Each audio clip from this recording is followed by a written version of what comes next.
Guys, on the bench today, we've got the absolutely massive brand new Losi Super Lasernut, and this thing is going to be pretty interesting because while this thing is an absolutely huge truck, it's actually just about as long as a Traxxas XRT. It's based on a 1/8 scale buggy truggy platform, and I'm really curious to see just how well this thing's going to hold up. As you can see, we've got tons of scale detail on this body, a tube front bumper, various venting on the side, that beautiful Lasernut livery, real net side windows. We've got some little drivers inside, a massive light bar that's probably gonna look awesome. We'll check that out in a few minutes, along with some light pods down here, vents in the top, a beautiful orange roof. We've got fire extinguishers, a real spare tire, a nice fake sway bar, some really good looking tires that we'll take a closer look at in a minute, and a bunch of other really cool bits and pieces. But it's not this gorgeous body that's gonna make or break this car, it's what's underneath the hood that really counts. And fortunately, this body's really easy to take off. First thing we need to do is remove this spare tire. It's held on with a nice, big, easy to remove wing nut that actually has an embedded metal nut in it.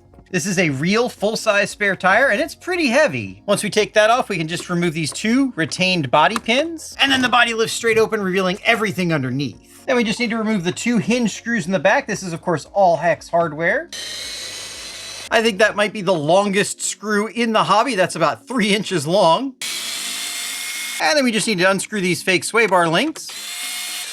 And then this whole body should just come right off so we can take a closer look at it. There are these 3 sets of cable extensions inside the body that will have to be disconnected. Unfortunately, this is about halfway down the body, so we will have to uncable manage this all the way out of the body. This is a little bit of a bummer. It would be much nicer if they would just give us a connector right where the body meets the chassis. Your other option, of course, here would be to disconnect it at the receiver, which now that I'm doing this might actually be a better option, but at least removing it wasn't too bad. And that's gonna give us a better look at the inside of the body. You can see there's a full plastic cage in here. It locks into the chassis at these 4 points. The hinge is back here, and then the pins are up here in the front. You can see all that scale detail on the back, on the roof, and the front as well. And you can see a couple of scale half figures inside, which is really cool. This is a beautiful shell. But of course, the really interesting stuff is the beating heart under the shell. This is a 1/8 scale buggy chassis based on the Losi 8. It has been stretched and uses the truggy arms, but many of the things that you see on here come straight from that buggy chassis. That's going to include things like the center differential, the front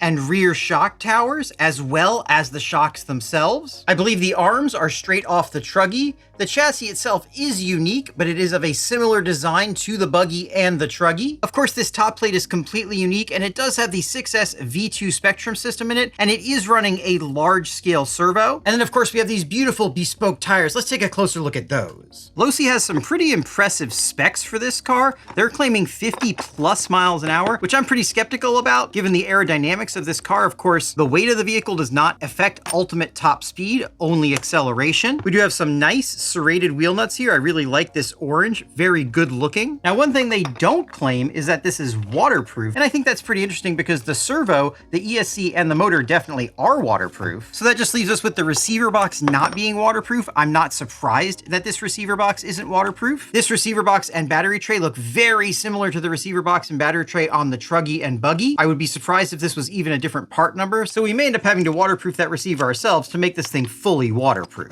Taking a closer look at this wheel and tire, it is a 17mm hex. This is a licensed BF Goodrich Baja TA KR3 tire, and it actually feels pretty stiff. This is a big, heavy tire. It's about 180mm in diameter, about 60mm wide, and each one weighs about 380 grams. As you can see here, it's a little bit taller than a belted Badland 3.8, and of course it is quite a bit more narrow. By the way, remind me down in the comments to weigh this whole thing when we get it back together. I'm really curious to see what the entire car weighs, and they don't tell you on the website. Starting from the front of this expansive chassis, we do have metal knuckles, but plastic C-hubs. We've got universals in the front that look a little bit thicker than I would have expected from the truggy. We've got a bespoke bumper here. This looks like the same shock tower as the truggy. If not, it's very similar. We've got a very similar steering rack to the truggy, real sway bars front and rear. We've got that big center brace, but I wouldn't really call it a tower-to-tower brace. with a steel-geared plastic case center differential hiding there in the middle. Of course, we've got some EC5s here with that dual battery tray I was talking about. We do have a heatsink on the motor, but no fans. That's pretty bold. There's that V2 ESC. This is the bottom link of the fake sway bar. We do have adjustable links, front and rear, top and bottom, and then a very similar looking rear shock tower along with a nice big beefy spare tire holder. I'm definitely curious to see what this drivetrain looks like. Let's start by taking this giant top plate off.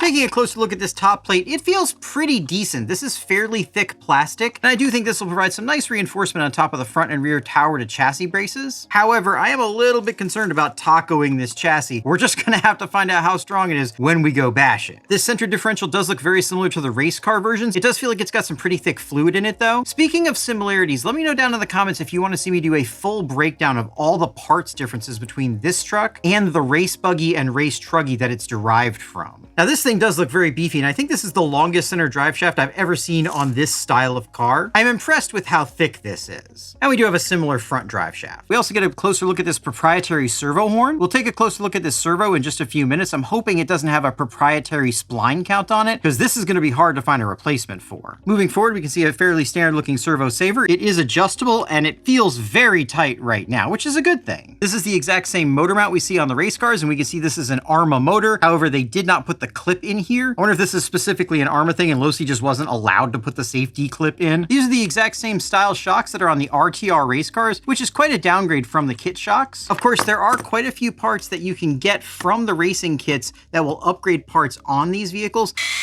Obviously not as many as there will be on the actual race cars because there are a lot of different parts on this chassis. These shocks do look fairly nice. The spring perches are captured. And taking a closer look at these shocks, we can see that they are sealed by O-rings. So these are not bladder style shocks. These are emulsion style shocks, which kind of gives away some of the racing pedigree of this chassis. Let's see which parts they used in these differentials.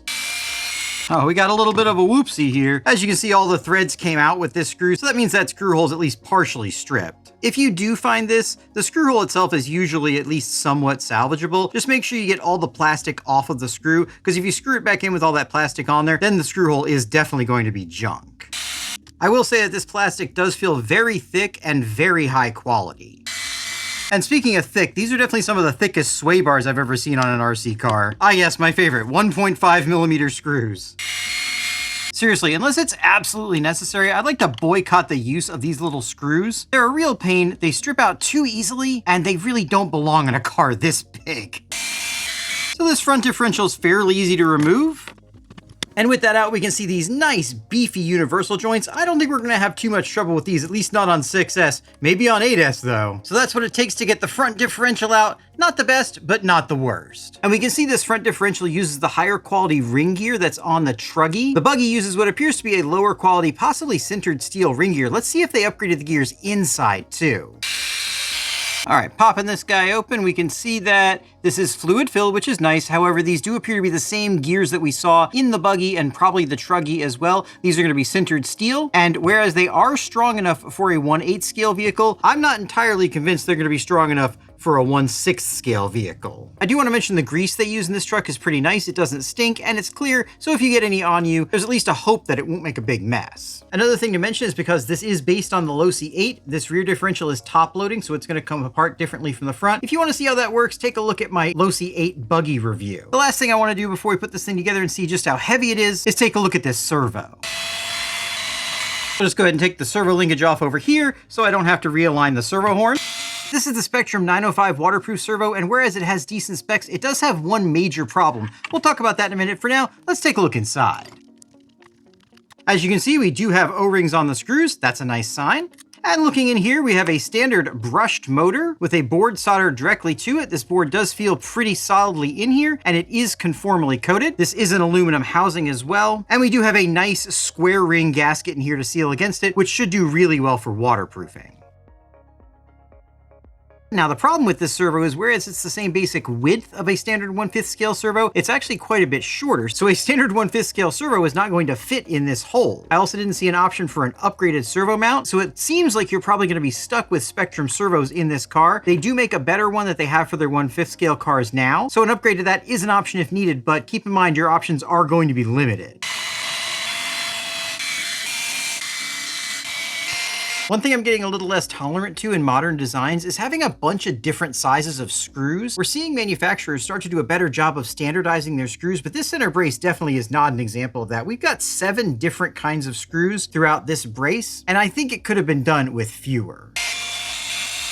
As you can see here, obviously this receiver box is not waterproof, and that's probably why they don't call this whole car waterproof. Stay tuned for the next video though, because I'm going to show you a few different ways you can waterproof these receivers, which should make this whole truck waterproof. And speaking of receivers, this truck comes with the SR315 receiver, which personally I find a little bit disappointing for an $800 truck. It does come with a nicer DX3 transmitter, and some people actually said they prefer the non-AVC receiver because AVC can be a bit of a pain if you don't want it, but personally I'd rather have it and not use it than want it and not have it. And there we go, guys. She's all back together. Let me get the body on and let's see how much this thing weighs. All right, guys, put your weight guess down in the comments. Now let's see how this thing stacks up. 16 pounds, 10 ounces. That is a big truck. That's about 4 pounds more than the Arrma Mojave, which is currently the heaviest vehicle using this 6S system. I'm gonna go ahead and get a 6S battery charged up. Why don't you go ahead and get subscribed while we're doing that, and I'll see you outside. All right, let's see how fast this beast is.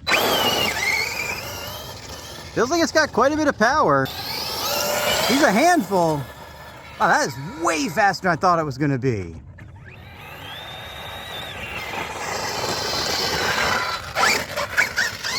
Definitely a handful though. Let's try one more time. All right, let's see if we can get one clean pass out of it. That's full throttle, full speed.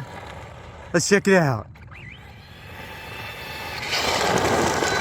All right, guys, 43 miles an hour. This thing's got every bit of 50 in it with the right tires on the right surface. Let's see how she bashes.